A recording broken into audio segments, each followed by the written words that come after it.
Annabelle is one of the most notorious and terrifying dolls in the world, a symbol of horror and evil. She has inspired several movies, books, and documentaries, and has captivated the imagination and fear of millions of people.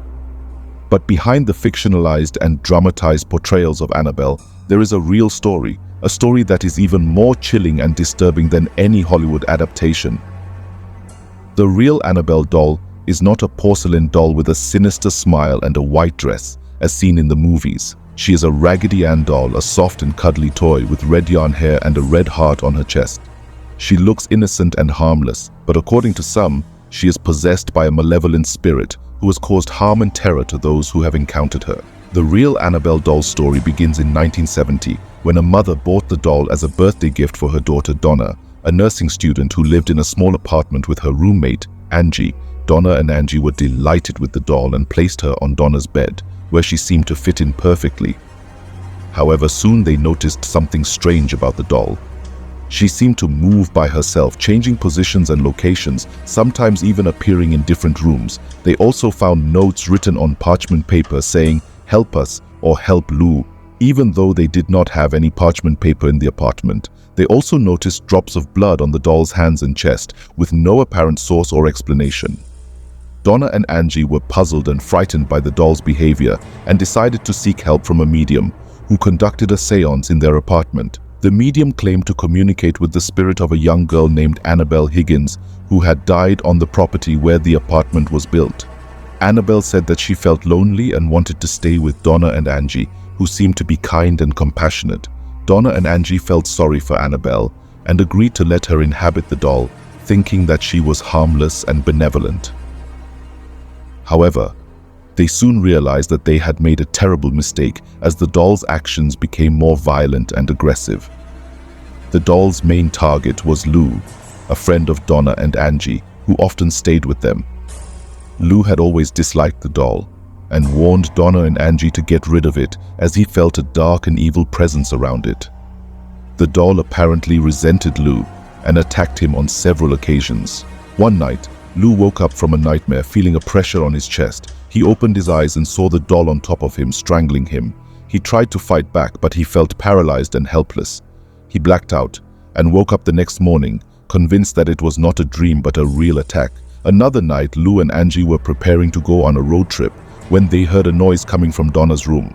Lou went to investigate, thinking that someone had broken into the apartment. He found the doll on the floor in a corner. As he approached the doll, he felt a sudden pain on his chest.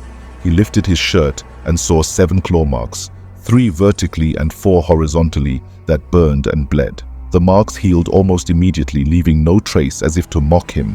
Lou, Donna, and Angie realized that the doll was not possessed by a little girl, but by something more sinister and demonic.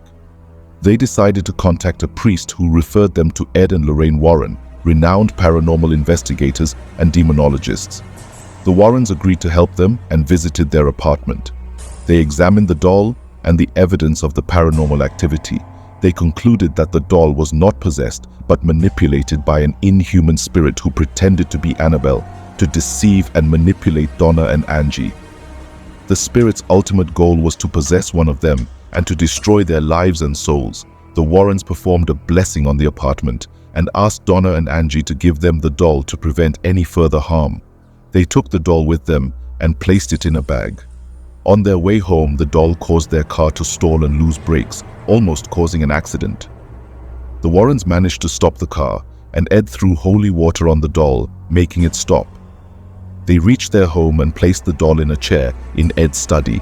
They noticed that the doll continued to move and cause trouble, levitating, growling, and attacking other people who came in contact with it. They decided to lock the doll in a glass case in their Occult Museum, where they kept other objects related to their investigations. They also placed a sign on the case saying, "Warning, positively do not open." The real Annabelle doll remains in the Warrens' Occult Museum, where she is said to be still active and dangerous. She is visited by many curious and brave people who want to see her for themselves.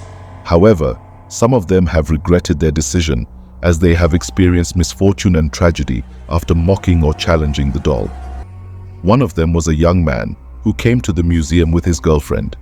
He banged on the glass case and taunted the doll, daring her to scratch him as she had done to Lou. Ed Warren kicked him out and warned him not to mess with the doll. On their way home, the couple had a motorcycle accident, and the young man died instantly, while his girlfriend survived and told the story.